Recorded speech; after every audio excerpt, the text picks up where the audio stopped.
Welcome to 7-Minute Torah, an exploration of the weekly Torah portion with me, Rabbi Micah Streifer. If you enjoy this podcast, please feel free to subscribe or comment or share it with a friend. Welcome. Thanks for listening in today. I'm recording this having just gotten back from the cemetery after officiating at the unveiling of the gravestone for the husband of a member of my synagogue. It's been one of those weeks. No fewer than 4 members of my little congregation lost loved ones in the last 10 days. And during COVID is a very strange and distressing time to be mourning a loved one. And while not all weeks are like this, thankfully, the experience of losing someone that we love is one of those universal experiences, something that we all go through at some point in our lives.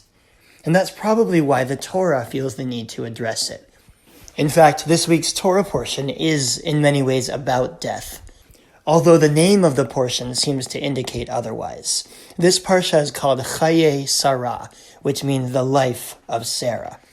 But it's not really about the life of Sarah. In fact, Sarah dies at the very beginning of the portion.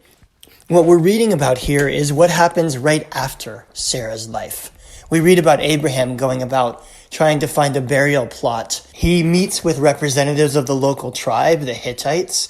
He selects a cave where he'd like to place his family burial spot. He goes about arranging with the owner of that cave to purchase the land, which, by the way, is right outside the city of Hebron and is still considered a holy spot today.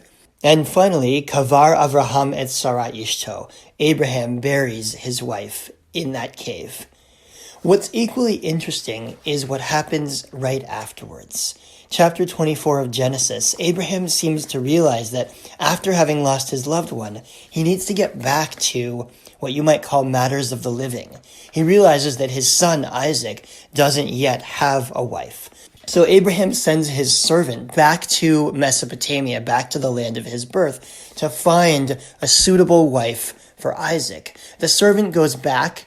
He cooks up this whole scheme about how he's going to find the right girl. It's going to be the woman who, when he asks for water at the watering hole, offers water not only for himself, but also for his camels. In other words, a kind, a generous, a giving young woman. The servant finds this young lady named Rebecca. He brings her back to Isaac. He introduces them. The two of them fall in love. It's the first time the Torah has described a couple as loving each other. In fact, it even says that Rebecca fell off her camel when she met Isaac. Well, got down off her camel. Depends on how you interpret that language. Either way, Rebecca and Isaac are in love, and the focus has shifted to the next generation. Now, this portion always makes me laugh because I have 3 sons, and I'm pretty sure none of the 3 of them would appreciate me trying to secure a wife for them. I'm pretty sure they'd like to find their own partners. Thank you very much, Dad. But what's really interesting is the juxtaposition of these 2 events, the death of Sarah, the death of the wife of Abraham, and this journey to find Rebecca, to find a wife for Isaac.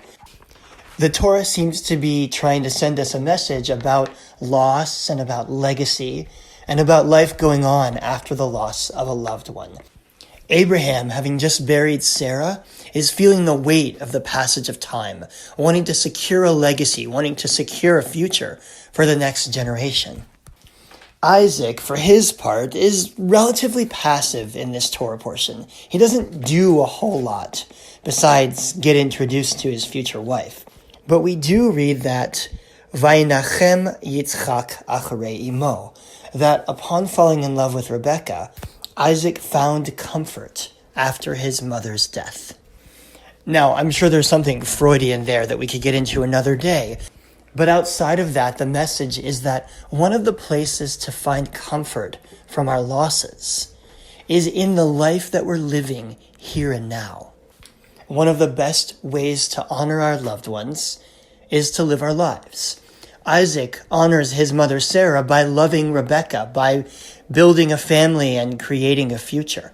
Later in the portion, Isaac and his estranged brother Ishmael will honor their father Abraham when he dies by putting aside their differences and coming together to bury him.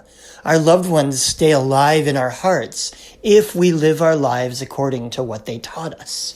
There's a wonderful poem called Epitaph by Merit Malloy that says something similar. It says that we can best honor our loved ones that have died by, I'm quoting here, by letting hands touch hands, by letting bodies touch bodies, and by letting go of children that need to be free.